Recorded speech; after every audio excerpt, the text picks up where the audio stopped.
Hello everyone, welcome. So, നമ്മുടെ ഇന്നത്തെ topic inorganic കെമിസ്ട്രിയിലെ മോസ്റ്റ് റിപ്പീറ്റഡ് ടോപ്പിക്സ് CSIR നെറ്റിൽ വരുന്ന റിപ്പീറ്റഡ് ആയിട്ട് കണ്ടിരിക്കുന്ന ടോപ്പിക്സ് ഏതൊക്കെയാണെന്നുള്ളതിന്റെ ഒരു അനാലിസിസ് വീഡിയോ ആണ്. സോ ഫസ്റ്റ് ഞാൻ പറയുന്നത് ionisation energy, electron gain enthalpy. General inorganic chemistry എന്ന് പറഞ്ഞിട്ട് നമ്മൾ കുറച്ച് ടോപ്പിക്സ് ഡിസ്കസ് ചെയ്യാറുണ്ട്. അതിൽ നമുക്ക് റിപ്പീറ്റഡ്ലി ചില സമയത്ത് കാണുന്ന ക്വസ്റ്റ്യൻസ് ആണ് അയോണൈസേഷൻ എനർജിയും ഇലക്ട്രോൺ ഗെയിൻ എൻതാൽപ്പിന്റെയും ഓർഡർ ഫൈൻഡ് ഔട്ട് ചെയ്യാൻ പറയും. ഒരു സെറ്റ് ഓഫ് സാധനങ്ങൾ തരും, സെറ്റ് ഓഫ് എലമെന്റ്സോ അയോൺസോ ഒക്കെ തരും. എന്നിട്ട് അതിന്റെ അയോണൈസേഷൻ എനർജിന്റെ ഓർഡറിൽ അതിനെ എഴുതിയിട്ട് ഏത് ഓപ്ഷൻ ആയിരിക്കും കറക്റ്റ്, അല്ലെങ്കിൽ ഇലക്ട്രോൺ ഗെയിൻ എൻതാൽപ്പിന്റെ ചില സമയത്ത് ലാറ്റിസ് എനർജി, അങ്ങനെയുള്ളതിന്റെ ഓർഡറിന്റെ രീതിയിൽ അതിനെ ക്രമപ്പെടുത്തി എഴുതാൻ വേണ്ടി ചോദിക്കും. ഇപ്പൊ നമുക്ക് പീരിയോഡിസിറ്റി നമ്മൾ പഠിക്കുന്നതാണ്, ചെറിയ ക്ലാസ് മുതൽ പീരിയോഡിക് ടേബിളും പീരിയോഡിസിറ്റിയും ഒക്കെ പഠിച്ചു വരുന്നതാണ്. അപ്പൊ അതിൽ നമുക്കറിയാം down the group ionisation energy കുറയുന്നതായിട്ടും ലെഫ്റ്റ് ടു റൈറ്റ് എങ്ങനെയാണ് അതിന്റെ variation, ionisation energy, electron gain enthalpy, electron negativity, അതുപോലെ നമ്മുടെ Z എഫക്റ്റീവ് ന്യൂക്ലിയർ ചാർജ്, ഇതിന്റെ ഒക്കെ ഒരു ട്രെൻഡ് എങ്ങനെയാണ് പീരിയോഡിക് ടേബിളിൽ എന്നുള്ളത് ബേസിക് ഐഡിയ നമുക്ക് ഉണ്ടായിരിക്കും. അതിൽ എന്തൊക്കെ വേരിയേഷൻസ് ആണ്, എക്സെപ്ഷൻസും വരാം, ചിലതിൽ എക്സെപ്ഷൻസും വരാം. അതിലൊരു ഐഡിയ ഉണ്ടെങ്കിൽ ഈ ഒരു ഏരിയയിൽ നിന്ന് വരുന്ന ക്വസ്റ്റ്യൻസ് നമുക്ക് സോൾവ് ചെയ്യാൻ പറ്റും. ഒരു വൺ ഓഫ് ദ ക്വസ്റ്റ്യൻ നമ്മൾ കണ്ടതാണ് പ്രീവിയസ് ഇയറിലെ. ഒരു 4 സെറ്റ് ഓഫ് അയോൺസ് തന്നു. ഒരു സെറ്റിൽ തന്നെ 2 പെയർ ഉണ്ട്. ആ രണ്ട് പെയർ അയോൺസ് തമ്മിലുള്ള അയോണൈസേഷൻ എനർജിന്റെ ഡിഫറൻസ് ആണ് അവർ ചോദിച്ചിരിക്കുന്നത്. 4 ഓപ്ഷൻസ് ഉണ്ട്, 4 സെറ്റ് ഓഫ് അയോൺസ് ഉണ്ട്, ആ ഓരോ സെറ്റിലും 2 പെയർ അയോൺസ് ഉണ്ട്.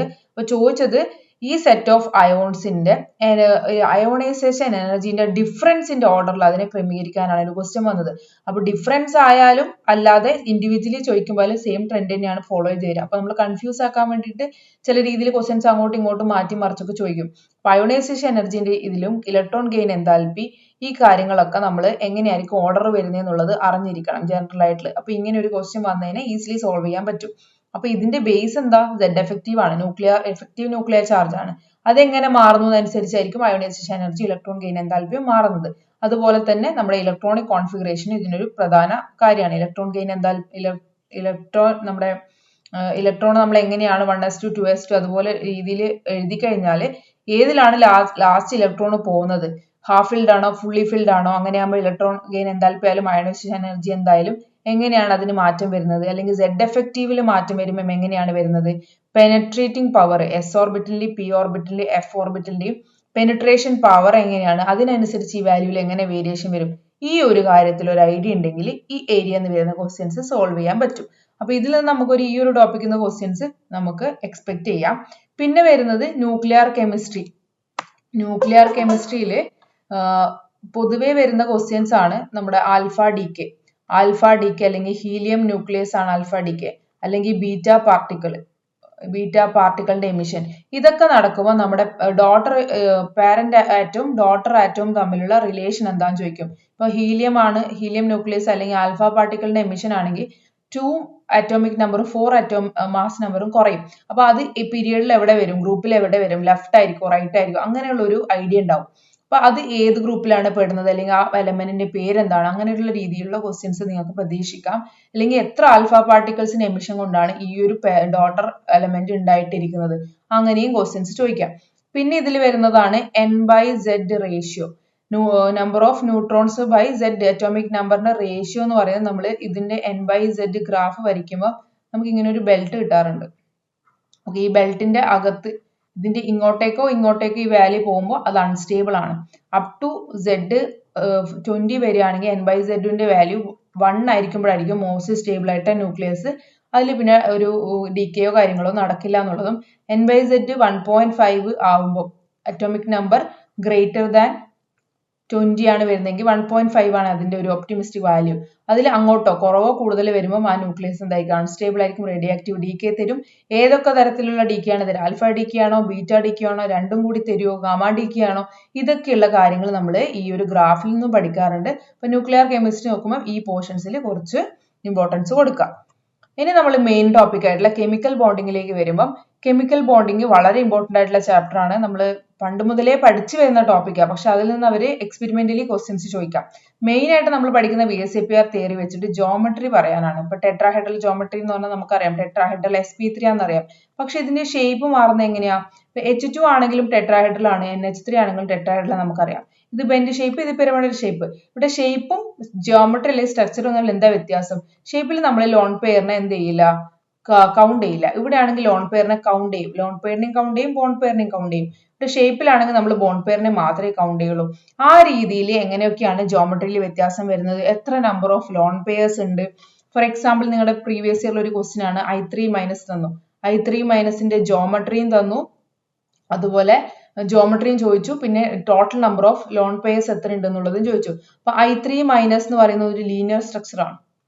ഓക്കെ, I3 മൈനസ് ഒരു ലീനിയർ സ്ട്രക്ചർ ആണ്, സോറി ലീനിയർ ഷേപ്പ് ആണ്. സ്ട്രക്ചർ എന്ന് പറയുന്നത് അതല്ല, എന്താണ്, ട്രയഗണൽ ബൈപിരമിഡൽ ആണ് ഇതിന്റെ സ്ട്രക്ചർ. ട്രയഗണൽ ബൈപിരമിഡൽ അങ്ങനെയാണ് വരയ്ക്കുക, അല്ലെങ്കിൽ നമുക്ക് ഇങ്ങനെയും വരയ്ക്കാം. ഓക്കെ, I ഇവിടെ ഒരു ലോൺ പെയർ, ഇവിടെ ഒരു ലോൺ പെയർ, ഇവിടെ TBP ആണ് ഇതിന്റെ സ്ട്രക്ചർ, ജോമെട്രി ട്രയഗണൽ ബൈപിരമിഡൽ. പക്ഷെ ഇതിന്റെ ഷേപ്പ് നോക്കൂ, ലീനിയർ ആണ്. അപ്പൊ ആ രീതിയിൽ ഒരു ക്വസ്റ്റ്യൻ ഉണ്ടായിരുന്നു. പിന്നെ നമ്പർ ഓഫ് ലോൺ പെയർസിനെ കൗണ്ട് ചെയ്യാൻ. അപ്പൊ നിങ്ങൾക്ക് ഈ ഒരു രീതിയിൽ എത്ര ഇലക്ട്രോൺസ് ഉണ്ട് അയോഡിന്റെ ചുറ്റും എന്നുള്ളത് മനസ്സിലായി കഴിഞ്ഞാലാണ് ഈ ഡോട്ടഡ് സ്ട്രക്ചർ വെച്ചിട്ട് അയോഡിന്റെ എത്ര ഇലക്ട്രോൺസ് ഉണ്ട് അവിടെ, അതൊക്കെ കണ്ടിട്ടാണ് നമുക്ക് എഴുതാൻ പറ്റുള്ളൂ. അപ്പൊ ഈ ഒരു ഐഡിന് 3 ഉണ്ട്, അതുപോലെ ഈ ഐഡിന് 3 ഉണ്ട്, ഈ ഐഡിന് 3 ഉണ്ട്. ടോട്ടൽ 9 ലോൺ പെയർസ് ആണ് വരിക. അപ്പൊ ടോട്ടൽ ആണ് അവർ ചോദിച്ചത്. അപ്പൊ ഓപ്ഷനിൽ 3 ഉണ്ടായിരുന്നു. 3 എന്ന് പറയുമ്പോൾ നമ്മൾ ഒരു ഐഡിന്റെ മാത്രമേ എടുത്തുള്ളൂ. അവർ ടോട്ടൽ ചോദിച്ചാൽ 3 ഐഡിന്റെ എടുക്കണ്ടേ. അങ്ങനെയുള്ള ക്വസ്റ്റ്യൻസ് നമുക്ക് പ്രതീക്ഷിക്കുക. ഇത് റിപ്പീറ്റഡ്ലി 1-2 പ്രാവശ്യം വന്ന ക്വസ്റ്റ്യൻ ആണ്, അതുകൊണ്ടാണ് അത് ഇത്ര ഓർമ്മ, അതുകൊണ്ടാണ് ഇത് ഇവിടെ പറഞ്ഞത്. പിന്നെ ബോണ്ട് ആംഗിളിലെ വേരിയേഷൻ.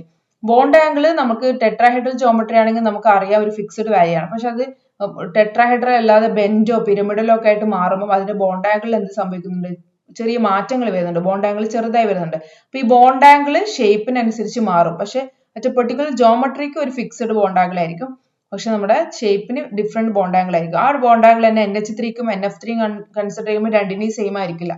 ഈ NH3ന്റെയും ബോണ്ട് ആംഗിളും NF3യുടെ ബോണ്ട് ആംഗിളും നോക്കുമ്പോൾ രണ്ടിനും സെയിം ആയിരിക്കില്ല.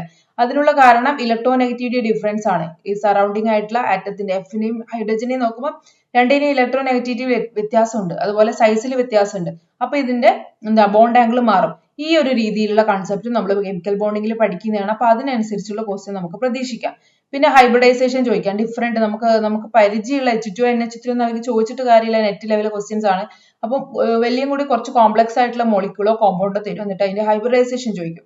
അപ്പൊ ഹൈബ്രിഡൈസേഷൻ കണ്ടുപിടിക്കാനുള്ള നമുക്ക് ഇക്വേഷൻ ഉണ്ട്, എന്താ, 1/2 V plus M minus C plus A. ഈ V എന്ന് പറയുന്ന വാലൻസ് ഇലക്ട്രോൺസ് ആണ്. നമ്മൾ ഏതാണോ എലമെന്റ് എടുക്കുന്നത്, അല്ലെ കോമ്പൗണ്ട് എടുക്കുന്നത്, അതിലെ സെൻട്രൽ മെറ്റൽ അയോൺ, സെൻട്രൽ ആയിട്ടുള്ള ആറ്റം ഏതാണോ അതിന്റെ വാലൻസ് ഇലക്ട്രോൺ. M എന്ന് പറയുന്നത് എത്ര മോണോവാലന്റ് ആറ്റംസ് ഉണ്ട്. മോണോവാലന്റ് എന്ന് പറഞ്ഞാൽ ഹൈഡ്രജൻ മോണോവാലന്റ് ആണ്, ഹാലജൻസ് ഒക്കെ മോണോവാലന്റ് ആണ്. അപ്പൊ മോണോവാലന്റ് ആയിട്ടുള്ള ആൾക്കാരുടെ എണ്ണമാണ് ഇവിടെ കൊടുക്കേണ്ടത്.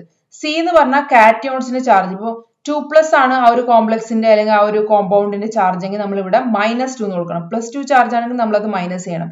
ഇനി -2 ആണ് അല്ലെ -3 ആണ് നമ്മുടെ ചാർജ് എങ്കിൽ ഇവിടെ നമ്മൾ +3 എന്ന് കൊടുക്കണം. ആനിയോണിന്റെ ചാർജ് നമ്മൾ ആഡ് ചെയ്യണം, കാറ്റയോണിന്റെ ചാർജ് നമ്മൾ മൈനസ് ചെയ്യണം. അപ്പൊ നമുക്ക് ഇവിടെ എന്ത് കിട്ടും, ഹൈബ്രിഡൈസേഷൻ നമ്പർ കിട്ടും. അതിനനുസരിച്ച് ഇപ്പൊ ഹൈബ്രിഡൈസേഷൻ നമ്പർ 4 ആണ് കിട്ടിയെങ്കിൽ നമുക്ക് പറയാം sp3 ആണ്, 3 + 1 4. ആ രീതിയിൽ നമ്മൾ ഹൈബ്രിഡൈസേഷൻ കണ്ടുപിടിക്കും, അതിന്റെ സ്ട്രക്ചറും കാര്യങ്ങളൊക്കെ പറയും. പിന്നെ ടെട്രാഹെഡ്രലും ഉണ്ട്, നമുക്ക് സ്ക്വയർ പ്ലനാർ ഉണ്ട്. DsP2 ആണ് നമ്മുടെ സ്ക്വയർ പ്ലനാർ, sp3 ആണ് നമ്മുടെ ടെട്രാഹെഡ്രൽ സ്ട്രക്ചർ. അപ്പൊ ഈ രീതിയിൽ മാറുമ്പോൾ നമ്മുടെ മൊത്തത്തിൽ സ്ട്രക്ചർ മാറുന്നുണ്ട്. അതിന്റെ കണ്ടീഷൻസ് ഒക്കെയാണ്, ഏതൊക്കെയാണ് DsP2 തരാറ്, ഏതൊക്കെയാണ് sp3 തരിക, ഇതൊക്കെ നമ്മൾ കെമിക്കൽ ബോണ്ടുകൾ പഠിക്കുമ്പോൾ പഠിക്കുന്നതാണ്. അപ്പൊ അത് കുറച്ചും കൂടി നമ്മൾ ഫോക്കസ് ചെയ്യണം. പിന്നെ നമ്മൾ ഡൈപോൾ മൊമെന്റ് ഏരിയയിൽ, ഡൈപോൾ മൊമെന്റ് കുറച്ചധികം കോമ്പൗണ്ട്സ് തരും. അതിൽ ഡൈപോൾ മൊമെന്റ് ഓർഡറിൽ നമ്മളോട് അറേഞ്ച് ചെയ്യാൻ വരും. ചിലപ്പോൾ അത് ബെൻസീന്റെ മുകളിലൊക്കെ ആയിരിക്കും ആരുണ്ടാവുക. ചിലപ്പോൾ ബെൻസീന്റെ മുകളിൽ ഇലക്ട്രോൺ വിഡ്രോയിങ് ഗ്രൂപ്പ് തരും, ഇവിടെ ഇലക്ട്രോൺ ഡൊണേറ്റിംഗ് ഗ്രൂപ്പ് തരും. അങ്ങനെ ഇവരുടെ പൊസിഷൻ അങ്ങോട്ടും ഇങ്ങോട്ടും മാറ്റി തരും. എന്നിട്ട് നിങ്ങളോട് ചോദിക്കും ഇതിന്റെ ഓർഡർ, ഡൈപോൾ മൊമെന്റ് ഓർഡറിൽ ഇവരെ അറേഞ്ച് ചെയ്യാൻ വേണ്ടി പറയും. ഡൈപോൾ മൊമെന്റിനെ കുറിച്ചിട്ടും ഒരു ഐഡിയ ഉണ്ടായിരിക്കണം. പിന്നെ MOT ആണ് പ്രധാനമായിട്ടും നമുക്ക് ചോദിക്കാനുള്ളത്. മെയിൻലി നമുക്ക് MOT എന്ന് പറയുന്നത് വളരെ ഇമ്പോർട്ടന്റ് ആയിട്ടുള്ള ടോപ്പിക് ആണ്, മോളിക്കുലർ ഓർബിറ്റൽ തിയറി. ഇതിൽ ബോണ്ട് ഓർഡർ കണ്ടുപിടിക്കാൻ ചോദിക്കും. ബോണ്ട് ഓർഡർ എന്താ, 1/2 bonding electrons minus anti bonding electrons. ഇത് അറിയണമെങ്കിൽ നമുക്ക് ഈ ഇലക്ട്രോണിന്റെ ആ ഒരു ഇത് എഴുതാൻ വേണ്ടി അറിയണം. ഇലക്ട്രോൺസിന്റെ σ1s, σ*1s ഇതുപോലെയുള്ള നമ്മൾ എഴുതാറില്ലേ, σ2s, σ*2s, അതുപോലെ σ2pz, π2px, π2py, ഇതൊക്കെ വരുന്ന ആ ഒരു രീതിക്ക് നമ്മൾ എന്ത് എഴുതാൻ വേണ്ടി അറിയണം, ഓർബിറ്റൽസിനെ അറേഞ്ച് ചെയ്യാൻ വേണ്ടി അറിയണം. അത് അപ് ടു നൈട്രജൻ എന്ന് പറയുന്നത് ഒരു രീതിയിലാണ്. നൈട്രജന് ശേഷം ഓക്സിജനും ഫ്ലൂറിന് വരുമ്പോൾ വേറെ രീതിയിലാണ് അറേഞ്ച്മെന്റ്. ഇവിടെ ആണെങ്കിൽ എന്താണ് നടക്കുന്നത്, മിക്സിങ് നടക്കുന്നുണ്ട്, പി ഡി മിക്സിങ് നടക്കുന്നത് കൊണ്ട് ഇവിടെ നമുക്ക് ഈ ഓർബിറ്റലിന്റെ ഒരു പൊസിഷൻ മാറും. ഇവിടെ മിക്സിംഗ് ഒന്നും നടക്കുന്നില്ല. ഇതൊക്കെ നമ്മൾ പഠിച്ചതാണ്. ആ ഓർഡർ അറിയെങ്കിലാണ് ഇലക്ട്രോൺസിന് നമുക്ക് ഇവിടെ കറക്റ്റ് ആയിട്ട് ആഡ് ചെയ്ത് പോകാൻ പറ്റുള്ളൂ. ഇത് ആന്റി ബോണ്ടിങ്ങിലാണ്. അപ്പൊ നമ്മൾ കൗണ്ട് ചെയ്യും ബോണ്ടിങ്ങിൽ എത്രയാണ്, ആന്റി ബോണ്ടിങ്ങിൽ എത്രയാണ്. അത് ഇവിടെ കൊടുത്തു കഴിഞ്ഞാൽ നമുക്ക് ബോണ്ട് ഓർഡർ കിട്ടും. അപ്പൊ bond order inversely proportion to bond length ആ. അപ്പൊ ബോണ്ട് ഓർഡർ കിട്ടിക്കഴിഞ്ഞാൽ ബോണ്ട് ലെങ്ത്തിന്റെ ഓർഡർ നമുക്ക് പറയാൻ പറ്റും. ബോണ്ട് ഓർഡർ കൂടുന്നതിനനുസരിച്ച് ബോണ്ട് ലെങ്ത് കുറയും. ഫോർ എക്സാമ്പിൾ O2 ഉണ്ട്, O2 മൈനസ് ഉണ്ട്. അപ്പൊ ഇതിന്റെ രണ്ടിന്റെയും ബോണ്ട് ഓർഡർ ചോദിക്കും. അപ്പൊ ഇതിന്റെ നമ്മൾ 2 ആണെന്ന് അറിയാം. O2 മൈനസിന്റെ അറിയണമെങ്കിൽ നമുക്ക് ഈ ഒരു ഫോർമുല അറിയണം, ഈ ഒരു അറേഞ്ച്മെന്റ് അറിയണം. അങ്ങനെയാണെങ്കിൽ നമുക്ക് ആന്റി ബോണ്ടിങ്ങിൽ എത്ര, ബോണ്ടിങ്ങിൽ എത്ര എന്ന് അറിയുമ്പോൾ ഈക്വേഷൻ വെച്ച് കാൽക്കുലേറ്റ് ചെയ്ത് കിട്ടും. ആ ബോണ്ട് ഓർഡറും ഈ ബോണ്ട് ഓർഡറും നമ്മൾ കമ്പയർ ചെയ്യും. ഇതിനാണോ കൂടുതൽ ബോണ്ട് ഓർഡർ ഉണ്ടെങ്കിൽ അതിന്റെ ബോണ്ട് ലെങ്ത് കുറവായിരിക്കും. അപ്പം ബോണ്ട് ലെങ്ത് കമ്പയർ ചെയ്യാൻ വേണ്ടി ചോദിക്കും. പിന്നെ ഹോമോ ലൂമോ, ഇതിൽ ഏതാണ് homo, highest occupied molecular orbital ഏതാണ് എന്ന് പറഞ്ഞാൽ ലാസ്റ്റ് ഇലക്ട്രോൺ ഏത് ഓർബിറ്റിലാണ് പോകുന്നത്, പൈ സ്റ്റാറിലാണോ സിഗ്മ സ്റ്റാറിലാണോ, അങ്ങനെയുള്ള കൺസെപ്റ്റ്. ലൂമോ ഏതാണ്, അങ്ങനെയുള്ള കാര്യങ്ങൾ ചോദിക്കും. പിന്നെ ഇതിന്റെ കൂട്ടത്തിൽ തന്നെ അവര് നമ്മുടെ ടേം സിമ്പിൾ വരുന്നത് പൊതുവെ നമ്മുടെ കോർഡിനേഷനിലാണ്. അപ്പൊ ടേം സിമ്പിൾ കാണാൻ വേണ്ടി ചോദിക്കാറുണ്ട്. ഓരോ എലമെന്റിന്റെ ടേം സിമ്പിൾ കണ്ടുപിടിക്കാൻ വേണ്ടി ചോദിക്കാറുണ്ട്. പിന്നെ നമ്മളോട് പാരാമാഗ്നറ്റിക്, ഡയാമാഗ്നറ്റിക്. ഇപ്പൊ നമുക്കറിയാം O2 എന്ന് പറയുന്നത് പാരാമാഗ്നറ്റിക് ആ. അപ്പൊ എന്തുകൊണ്ടാണ് അവിടെ O2 എന്ന് പറയുന്നതിൽ നമുക്ക് 60 ഇലക്ട്രോൺസ് ഉണ്ട്. അപ്പൊ നമ്മൾ വിചാരിക്കും അതെല്ലാം പെയർഡ് ആയിട്ടാണ് ഇരിക്കുന്നത്. പക്ഷെ MOT വരയ്ക്കുമ്പോൾ അറിയാം ഈ 16 ഇലക്ട്രോൺസിൽ ലാസ്റ്റ് 2 ഇലക്ട്രോൺ പൈ സ്റ്റാറിലേക്ക് ഇതുപോലെയാണ് ഇരിക്കുന്നുണ്ടാവുക. അപ്പൊ ഇതെന്താ പെയർഡ് അല്ല, അതുകൊണ്ട് പാരാമാഗ്നറ്റിക് ആണ്. അപ്പൊ ഈ രീതിയിൽ പാരാമാഗ്നറ്റും ഡയാമാഗ്നറ്റും കണ്ടുപിടിക്കാനുള്ള ക്വസ്റ്റ്യൻസും കാര്യങ്ങളും MOT ബേസ്ഡ് ക്വസ്റ്റ്യൻസ് വരാറുണ്ട്. ഇപ്പൊ നൈട്രജന്റെ കേസിലാണ് N2 ചോദിക്കാം, N2 പ്ലസ് N2 മൈനസ് അങ്ങനെയുള്ള രീതിയിൽ ചോദിക്കാം. ഓക്കെ, ഇനി നമുക്ക് എഫ് ബ്ലോക്കിലേക്ക് വരികയാണെങ്കിൽ എഫ് ബ്ലോക്കിൽ നമ്മൾ നേരത്തെ പറഞ്ഞ ടേം സിമ്പിൾ ഓരോ മെയിൻ ആയിട്ട് എഫ് ബ്ലോക്കിൽ ആരൊക്കെയുള്ള ലാന്തനൈഡും ആക്ടിനൈഡ്സും. അപ്പൊ ലാന്തനൈഡിനും ആക്ടിനൈഡ്സിനും ഇലക്ട്രോണിക് കോൺഫിഗറേഷൻ നമുക്ക് അറിഞ്ഞിരിക്കണം. അപ്പൊ ലാന്തനൈഡ്സും ആക്ടിനൈഡ്സിന്റെ പേരും അത് പഠിക്കാനുള്ള ന്യൂമോണിക്സും ഒരു ട്രിക്കൊക്കെ ഉണ്ട്. ആ ട്രിക്ക് ഉപയോഗിച്ചിട്ട് ലാന്തനൈഡ്സിന്റെ ആക്ടിനൈഡ്സിന്റെ എല്ലാം പേരും പഠിക്കുക. അതിനനുസരിച്ച് അതിന്റെ ഇലക്ട്രോണിക് കോൺഫിഗറേഷൻ എത്രയാണ്, 4f1 4f2 4f3 last electron ഏതിനാണ് വരുന്നത് ആ ഒരു രീതിയിൽ നമ്മൾ xenon ആണ് ലാസ്റ്റ് എടുക്കുന്നതെങ്കിൽ അതിന്റെ ബാക്കിയുള്ള ഇലക്ട്രോൺസ് ഏത് എഫിൽ എത്ര ഇലക്ട്രോൺസ് ഉണ്ടെന്നുള്ള രീതിയിൽ പഠിച്ചു കഴിഞ്ഞാൽ നമുക്ക് അതിന്റെ ടേം സിമ്പിൾ ആയാലും കാണാൻ വേണ്ടി പറ്റും. പിന്നെ അതിന്റെ മാഗ്നറ്റിക് മൊമെന്റ് കാണാൻ വേണ്ടി പറ്റും. ഇതൊക്കെ പഠിക്കണമെങ്കിൽ എഫ് ബ്ലോക്ക് എന്ന് പറഞ്ഞാൽ ചെറിയ ചാപ്റ്ററാണ്. പക്ഷെ ഏറ്റവും കൂടുതൽ ക്വസ്റ്റ്യൻസ് ലാസ്റ്റ് ഇയറും അതിന്റെ മുന്നത്തെ ഇയറിലൊക്കെ ക്വസ്റ്റ്യൻസ് വന്നിട്ടുണ്ട് എഫ് ബ്ലോക്കിൽ നിന്ന്. സമേരിയം യൂറോപ്പിയം ഒക്കെ വെച്ചിട്ട് ഇവരുടെ മാഗ്നറ്റിക് മൊമെന്റ് നമ്മൾ എക്സ്പെരിമെന്റലി ഉള്ള മാഗ്നറ്റിക് മൊമെന്റിനേക്കാളും കുറവായിരിക്കും നമ്മൾ കാൽക്കുലേറ്റ് ചെയ്ത് കഴിഞ്ഞാൽ. അതിന്റെ റീസൺസ് എന്താണ്? റീസൺസ് എന്ന് പറയുന്നത് ഇവർക്ക് ഹയർ എനർജി ലെവലിലും കൂടി അറ്റ് ലോ ടെമ്പറേച്ചറിൽ റൂം ടെമ്പറേച്ചറിൽ എക്സിസ്റ്റ് ചെയ്യാൻ പറ്റുന്നുണ്ട്. അതുകൊണ്ട് അതിന്റെ മാഗ്നറ്റിക് മൊമെന്റ് കൂടുന്നുണ്ട്. അപ്പൊ അതിനുള്ള റീസൺസും കാര്യം ഇതൊക്കെ റിപ്പീറ്റഡ്ലി വരുന്ന ക്വസ്റ്റ്യൻസ് എഫ് ബ്ലോക്ക് എന്ന് പറഞ്ഞാൽ ചെറിയ ചാപ്റ്റർ ആണെങ്കിലും അത് നമ്മൾ എന്ത് ചെയ്യാൻ പാടില്ല, ഒഴിവാക്കാൻ പാടില്ല, അതിൽ ഫോക്കസ് ചെയ്യണം. പിന്നെ ഡയറ്റോമിക് മോളിക്യൂൾസ്, ഇപ്പോൾ ടേം സിമ്പിൾ ഡയറ്റോമിക് മോളിക്യൂൾസിന്റെ അല്ലെങ്കിൽ ടേം സിമ്പിൾസ് കാര്യങ്ങൾ ചോദിക്കാം. പിന്നെ ട്രാൻസിഷൻ മെറ്റൽസുമായിട്ട് ഇതിനെ കമ്പയർ ചെയ്യും. ലാന്തനൈഡ്സ് അയോൺസിനെയും ട്രാൻസിഷൻ മെറ്റൽസിനെയും കമ്പയർ ചെയ്തിട്ടുള്ള ക്വസ്റ്റ്യൻസ് ചോദിക്കാം. പിന്നെ അയോണൈസേഷൻ എനർജിയുടെ കമ്പാരിസൺ, ലാന്തനൈഡ്സിൽ 2-3 അയോൺസ് തരും, അവരുടെ അയോണൈസേഷൻ എനർജിയിലെ കമ്പാരിസൺ. പിന്നെ കളർ ആൻഡ് സ്പെക്ട്ര, എഫ് ബ്ലോക്കിലെ കളർ ആൻഡ് സ്പെക്ട്ര നമ്മൾ ഡി ബ്ലോക്ക് എലമെന്റ്സുമായിട്ട് കമ്പയർ ചെയ്തിട്ടും ചോദിക്കാം, അല്ലാതെയും ചോദിക്കാം. ഓക്കെ, ഇനി നമ്മുടെ മെയിൻ ടോപ്പിക് നമ്മുടെ കോർഡിനേഷൻ കെമിസ്ട്രി. വളരെ ഇമ്പോർട്ടന്റ് ആയിട്ടുള്ള ടോപ്പിക്സ് ആണ് കോർഡിനേഷൻ കെമിസ്ട്രി, അതുപോലെ ഓർഗാനിക് മെറ്റാലിക് കോമ്പൗണ്ട്സും. കോർഡിനേഷൻ കെമിസ്ട്രിയിൽ നമ്മൾ ആദ്യം പറയുന്ന ഐസോമേഴ്സ് ആണെങ്കിൽ അതിൽ നമ്മൾ ജോമെട്രിക്കൽ ഐസോമേഴ്സ്, ഒപ്റ്റിക്കൽ ഐസോമേഴ്സ് ആണ് ചോദിക്കാറ്. അതിൽ നമ്പർ ഓഫ് സീരോമേഴ്സ് കാണാൻ വേണ്ടി ചോദിക്കും. എത്ര ഐസോമറിസം ഈ ഒരു കോംപ്ലക്സിന് ഫോർമുലേറ്റ് ചെയ്യാൻ പറ്റും എന്നുള്ള രീതിയിൽ, ഫോർമേഷൻ എത്ര സാധ്യത ഉണ്ട് എന്നുള്ള രീതിയിലുള്ള ക്വസ്റ്റ്യൻസ് ഫോർമുലേറ്റ് ചെയ്യാം. പിന്നെ കളർ ആൻഡ് സ്പെക്ട്ര, അതിൽ നമ്മുടെ അലൗഡ് ഫോർവിഡൻ ട്രാൻസിഷൻ ഏതൊക്കെയാണെന്നുള്ള രീതിയിൽ കണ്ടീഷൻസ് ഉണ്ട്, നമുക്ക് അത് വെച്ച് നമുക്ക് പറയാൻ പറ്റും. പിന്നെ ഇമ്പോർട്ടന്റ് ചാർജ് ട്രാൻസ്ഫർ ആണ്, LMCT MLCT. ഇത് ഇമ്പോർട്ടന്റ് ആ. Ligand to metal charge transfer, metal to ligand charge transfer. ഇതിൽ നമുക്ക് ലിഗാൻഡ് കാണുമ്പോൾ മനസ്സിലാവും ഇത് മെറ്റൽ ടു ലിഗാൻഡ് ആണോ ലിഗാൻഡ് ടു മെറ്റൽ ആണോ എന്നുള്ളത്. ഓക്കെ, ആ ഒരു രീതിയിലുള്ള ക്വസ്റ്റ്യൻസ് വരാം. മോളാർ എക്സ്റ്റൻഷൻ കോഎഫിഷ്യന്റിന്റെ വാല്യൂ, അബ്സൈലോണിന്റെ വാല്യൂ ഹൈ ആണെങ്കിൽ അവിടെ അലൗഡ് ട്രാൻസിഷൻ ആണ്, വളരെ ഫാസ്റ്റ് ആയിട്ട് ആ ഒരു ട്രാൻസിഷൻ നടക്കും, അലൗഡ് ആണ്. നമ്മുടെ എല്ലാ ഫോമുലയും നമ്മുടെ സെലക്ഷൻ റൂളൊക്കെ ഫോളോ ചെയ്യുന്നുണ്ടെങ്കിലാണ് molar extension coefficient value high ആവുന്നത്. ആ സമയത്ത് അത് അലൗഡ് ട്രാൻസിഷൻ ആയിരിക്കും തരുന്നത്. പിന്നെ ഇമ്പോർട്ടന്റ് ആയിട്ട് വരുന്നത് ട്രാൻസ് എഫക്റ്റ് ആണ്. ട്രാൻസ് എഫക്റ്റ് നമ്മൾ സ്പെക്ട്രോ കെമിക്കൽ സീരീസ് പഠിക്കുന്നുണ്ട്. അതിൽ നമ്മൾ strong field ligand, weak field ലിഗാൻഡിനെ കുറിച്ചൊക്കെ നമുക്ക് ഒരു ഐഡിയ ഉണ്ട്, ഒരു ധാരണ ഉണ്ട്. ഇപ്പൊ CN- വന്നാൽ സ്ട്രോങ് ആണെന്ന് അറിയാം, H2 വന്നു കഴിഞ്ഞാൽ വീക്ക് ആണെന്ന് അറിയാം, Cl- ഹാലജൻസ് ഒക്കെ വന്നാൽ വീക്ക് ആണെന്നൊക്കെ അറിയാം. പക്ഷെ ട്രാൻസ് എഫക്റ്റിന്റെ ആ ഓർഡർ നമ്മുടെ സ്പെക്ട്രോകെമിക്കൽ സീരീസും തമ്മിൽ ചെറിയ വ്യത്യാസമുണ്ട്. അപ്പൊ ട്രാൻസ് എഫക്റ്റ് നമ്മളൊരു ട്രിക്ക് ഉപയോഗിച്ച് അല്ലെങ്കിൽ ന്യൂമോണിക്സ് ഉപയോഗിച്ച് ആ ഒരു സീരീസും പഠിക്കാം. ട്രാൻസ് എഫക്റ്റ് വരുന്നത് സബ്സ്റ്റിറ്റ്യൂഷൻ റിയാക്ഷൻ, കോർഡിനേഷൻ കെമിസ്ട്രിയിൽ സബ്സ്റ്റിറ്റ്യൂഷൻ റിയാക്ഷൻ വരുമ്പോഴാണ് ഈ ഒരു എഫക്റ്റ് നമ്മൾ പഠിക്കുന്നത്. അപ്പൊ ഈ പോർഷനും നമുക്ക് ഇമ്പോർട്ടന്റ് ആണ്. പിന്നെ മെയിൻലി മാഗ്നറ്റിക് മൊമെന്റ് കാൽക്കുലേറ്റ് ചെയ്യാം. അത് സ്പിൻ ഓൺലി മാത്രമാണെങ്കിൽ നമുക്ക് ഇക്വേഷൻ എന്താ, സ്പിൻ ഓൺലി മാത്രമാണെങ്കിൽ n×n+2 ഇത് ഈസിയാണ്. നമ്പർ ഓഫ് അൺപെയർഡ് ഇലക്ട്രോൺസ് അറിഞ്ഞാൽ മതി, നമുക്ക് സ്പിൻ ഓൺലി കാണാം. പിന്നെ സ്പിൻ ഓൺലി അല്ലാതെ ഓർബിറ്റൽ കോൺട്രിബ്യൂഷനും ആഡ് ചെയ്യുന്ന ചില അയോൺസ് ഉണ്ട്.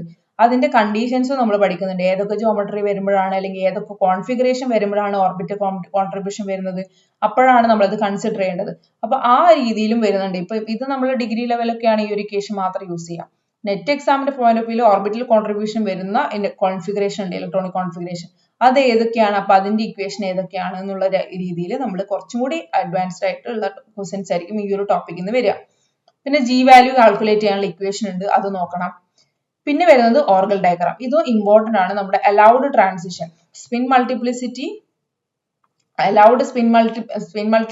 ഉള്ള അല്ലെങ്കിൽ അലൗഡ് സെയിം മൾട്ടിപ്ലിസിറ്റിയിലുള്ള ട്രാൻസിഷൻസ് മാത്രമാണ് ഓർഗൽ ഡയഗ്രാമിൽ കാണിക്കുള്ളൂ. അപ്പൊ ഓർഗൽ ഡയഗ്രാമിൽ നമുക്ക് കാണുന്നത് എന്താ, അലൗഡ് ട്രാൻസിഷൻ, അതിൽ അബ്സോർപ്ഷൻ ബാൻഡ്സ് എവിടെ നിന്ന് എവിടത്തേക്ക് തുടങ്ങും. നമുക്കിപ്പോ F ടേം ഉണ്ട്, D ടേം ഒക്കെ ഉണ്ട്. അതിൽ F ടേം ആണെങ്കിൽ 3 ആയിട്ട് സ്പ്ലിറ്റ് ചെയ്യുന്നുണ്ട്, T2G, T1G, A2G എന്നൊക്കെ പറഞ്ഞിട്ട്. അപ്പൊ നിങ്ങളോട് ചോദിക്കും ഇതിൽ ഗ്രൗണ്ട് ടൈം ട്രാൻസിഷൻ മെറ്റൽ അയോൺസിന്റെ എവിടെ നിന്ന് എവിടത്തേക്ക് ഒറിജിൻ ഓഫ് ട്രാൻസിഷൻ ചോദിക്കാം. അപ്പൊ ഇതുപോലെയാണ് നിങ്ങൾ വരയ്ക്കുന്നതെങ്കിൽ ഇവിടുന്ന് സ്റ്റാർട്ട് ചെയ്യുന്നു, ഇങ്ങനെയൊക്കെ ആണെങ്കിൽ ഇതിൽ ഏതിൽ നിന്നാണ് സ്റ്റാർട്ട് ചെയ്യുന്നത്, എവിടെ നിന്നാണ് സ്റ്റാർട്ട് ചെയ്യുന്നത്, T1G ഏതാ, T2G ഏതാ, A2G ഏതാ, ഏതെങ്കിലും ഒരു നിക്കൽ 2+ തന്നിട്ട് നിങ്ങളോട് ചോദിക്കും ഇതിന്റെ ട്രാൻസിഷൻ എങ്ങനെയാണ്, D ഫാക്ടർ ആണോ അല്ലെങ്കിൽ F ആണോ ടേം എന്നുള്ളത് ആദ്യം കണ്ടുപിടിക്കേണ്ടി വരും. ടേം സിമ്പിൾ കണ്ടുപിടിച്ച് കഴിഞ്ഞാൽ മാത്രമാണ് ട്രാൻസിഷൻ ഓർഗൽ ഡയഗ്രാം ഉപയോഗിച്ച് ട്രാൻസിഷൻ കാണാൻ പറ്റുള്ളൂ. അപ്പൊ ഈ പോർഷനും നമുക്ക് ഇമ്പോർട്ടന്റ് ആണ്. പിന്നെ നമ്മളെ ജോൺ-ടെല്ലർ ഡിസ്റ്റോർഷൻ, അതിന്റെ അപ്ലിക്കേഷനും കാര്യങ്ങളും. OMC-യിലേക്ക് വരികയാണെങ്കിൽ വളരെ ഇമ്പോർട്ടന്റ് ആയിട്ട് അധിക വർഷം കാണുന്ന ഒരു ക്വസ്റ്റ്യൻ ആണ് 18 ഇലക്ട്രോൺ റൂളും ഐസോലോബൽ അനലോജിയും. 18 ഇലക്ട്രോൺ റൂളില് നമുക്ക് കുറെ അധികം കോംപ്ലക്സ് തരും. അതിൽ എല്ലാ ലിഗാൻസിന്റെയും കോൺട്രിബ്യൂഷൻ നമുക്ക് അറിയണം. ഇപ്പൊ വനൈഡി ആണെങ്കിൽ നമുക്ക് അതിന്റെ അറ്റോമിക് നമ്പർ അറിയാം, എത്ര ഇലക്ട്രോൺസ് അതിന്റെ ചുറ്റും ഉണ്ടാവും എന്നറിയാം. ഓക്കെ, V ആണ്. V ആവുമ്പോൾ നമുക്ക് എത്ര ഇലക്ട്രോൺസ് ഉണ്ടാവും D ഇലക്ട്രോൺസിൽ, അപ്പൊ അത് നമുക്ക് കൗണ്ട് ചെയ്യാൻ അറിയാം. ഇനി അതിന്റെ കൂടെ Cl ഉണ്ട്. ഇനി Cl ബ്രിഡ്ജിങ് ആണെങ്കിൽ, ബ്രിഡ്ജിങ് ചെയ്യുകയാണെങ്കിൽ വേറൊരു രീതിയിലായിരിക്കും ഇലക്ട്രോൺസിന്റെ കൗണ്ട് വരിക. 3 ഇലക്ട്രോൺസ് ആയിട്ട് ഇത് കൊടുക്കാം. ബ്രിഡ്ജിങ് അല്ല, ലിഗാൻഡ് ആയിട്ടാണ്, ടെർമിനൽ ആയിട്ടാണെങ്കിൽ ഒരു ഇലക്ട്രോണിനെ മാത്രമേ അത് കോൺട്രിബ്യൂട്ട് ചെയ്യുള്ളൂ. ആ ഒരു രീതി അറിഞ്ഞാലാണെങ്കിൽ 18 റൂൾ ഇലക്ട്രോൺ വെച്ചിട്ട് എത്ര ഇലക്ട്രോൺസ് ഉണ്ട് ഈ ഒരു സിസ്റ്റത്തിൽ, ഇത് 18 ഇലക്ട്രോൺ റൂൾ ഫോളോ ചെയ്യുന്നതാണെന്നൊക്കെ മനസ്സിലാവുള്ളൂ. ഇപ്പൊ 18 ഇലക്ട്രോൺ റൂൾ വെച്ചിട്ട് ഒരു ക്വസ്റ്റ്യൻ മസ്റ്റ് ആണ്, ഏതെങ്കിലും രീതിയിൽ ആപ്ലിക്കേഷൻ ഇട്ട് അവർ ചോദിക്കാറുണ്ട്. പിന്നെ ഇമ്പോർട്ടന്റ് ഫിഷർ ആൻഡ് ഷോർക്ക് കാർബിന്റെ ഡിഫറൻസ്. ഫിഷർ കാർബിൻ എന്തിനാണ് പറയുന്നത്, ഷോർക്ക് കാർബിൻ എന്തിനാണ് പറയുന്നത്, അവർ തമ്മിൽ ഡിഫറൻസ് നമ്മൾ ടേബിൾ ആക്കിയിട്ടൊക്കെ പഠിക്കുന്നതാണ്. പിന്നെ ഇതിൽ വരുന്നത് inner and outer sphere mechanism ആണ്. ഇതെന്താ, റിഡോക്സ് റിയാക്ഷൻസ് ആണ്, ഇലക്ട്രോൺസിന്റെ ട്രാൻസ്ഫർ ആണ് വരുന്നത്.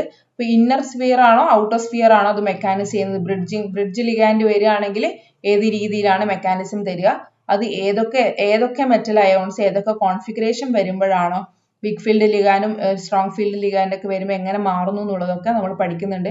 ഇതിൽ മെയിൻ ആയിട്ട് എപ്പോഴും അധികം വരുന്നൊരു ഇതാണ് ക്രോമിയത്തിന്റെയും കോപ്പറിന്റെയും കേസിൽ നമുക്കൊരു എക്സാമ്പിൾ വെച്ചിട്ട് നമ്മൾ എല്ലാ സമയത്തും പഠിക്കുന്ന ഒരു എക്സാമ്പിൾ ഉണ്ട് ഇതിന്റെ കേസിൽ. അപ്പൊ അത് എന്തായാലും നോക്കിയിരിക്കണം. Electron transfer reactions, redox reaction, inner outer sphere mechanism important ആണ്. പിന്നെ വരുന്നത് number of CO bands in IR spectra. TBP സ്ട്രക്ചറും ഒക്ടാഹെഡ്രൽ ജോമെട്രിയും പഠിക്കും. TBP എന്ന് പറഞ്ഞാൽ നമുക്കറിയാം, ഇതാണ് TBP സ്ട്രക്ചർ. ഇവിടെ മുഴുവനും CO ആണെങ്കിൽ നമുക്കറിയാം ഒറ്റ ഒരു IR ബാൻഡേ വരുള്ളൂ. ഇനി ഈ 3 CO ഇത് വേറെ ഏതെങ്കിലും ഒരു ലിഗാൻഡ് Aയും B ആണെങ്കിൽ ഇത് മൂന്നും സിമിലർ അല്ല.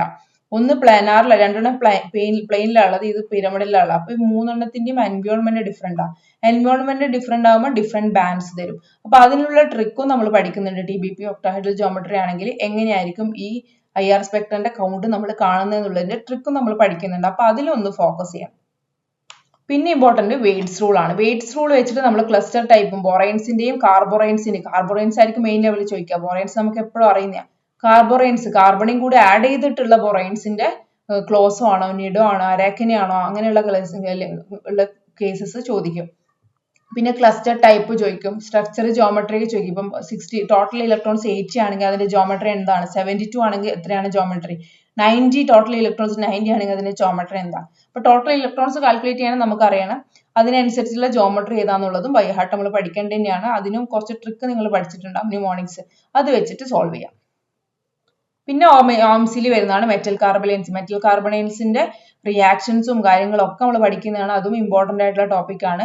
അതിൽ മെയിൻ ആയിട്ട് വരാറ് സ്ട്രെച്ചിങ് ഫ്രീക്വൻസിന്റെ ഓർഡർ ചോദിക്കും. സ്ട്രെച്ചിങ് ഫ്രീക്വൻസി ഒരു 2-3 കോംപ്ലക്സ് തരും.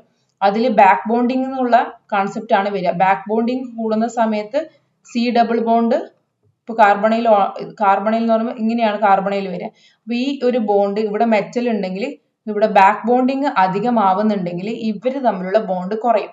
അങ്ങനെയാകുമ്പോൾ ഈ ഒരു സ്ട്രെച്ചിങ് ഫ്രീക്വൻസി കുറയും, ഈ സ്ട്രെച്ചിങ് ഫ്രീക്വൻസി കൂടും.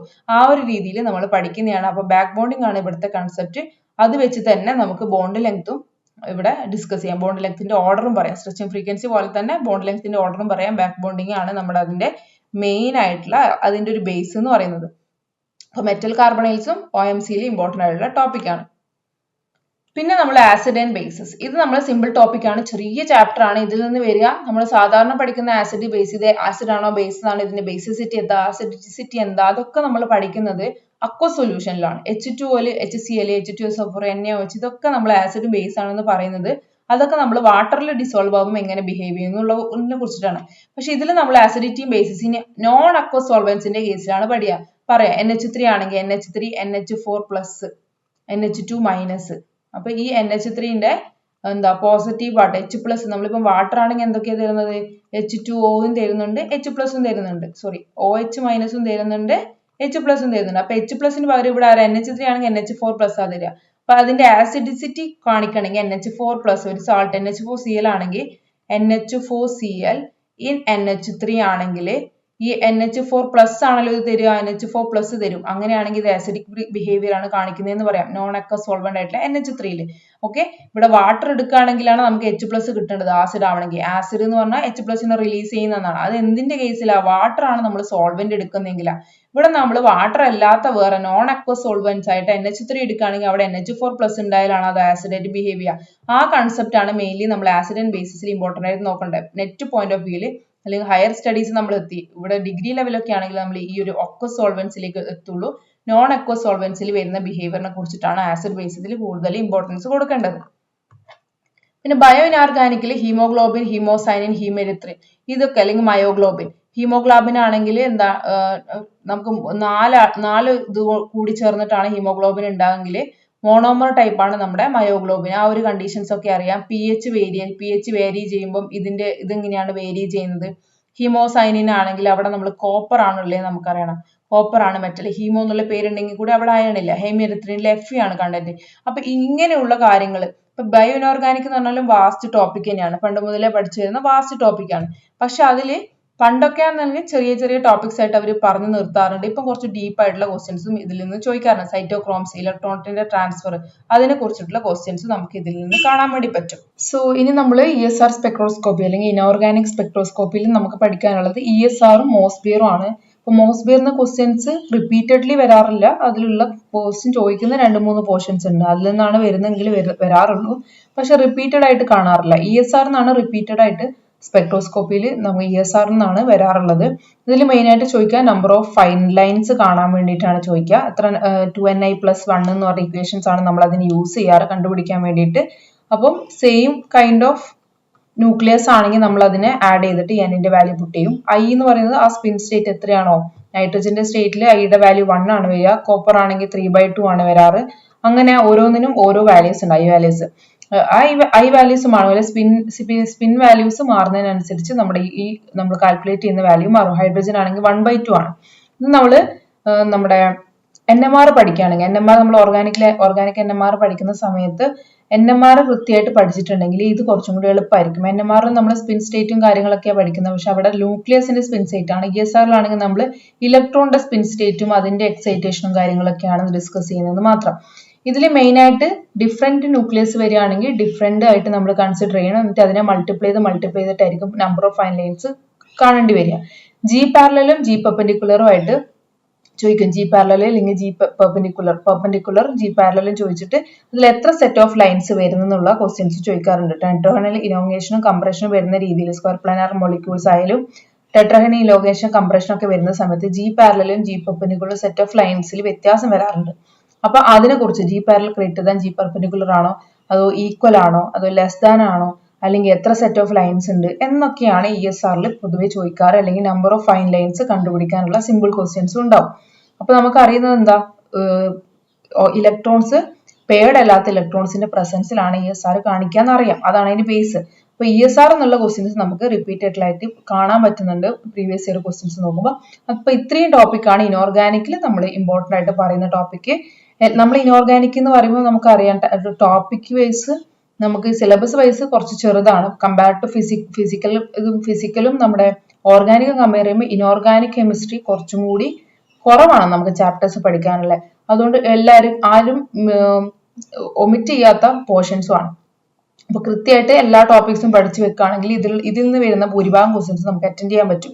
അധികം എക്സെപ്ഷൻസും കാര്യങ്ങളൊന്നും ഇല്ലാത്ത രീതിയിലുള്ള തന്നെ നമുക്ക് ഈസി ആയിട്ട് കാൽക്കുലേഷൻ മിസ്റ്റേക്സോ കാര്യങ്ങളൊന്നും വരാനില്ല.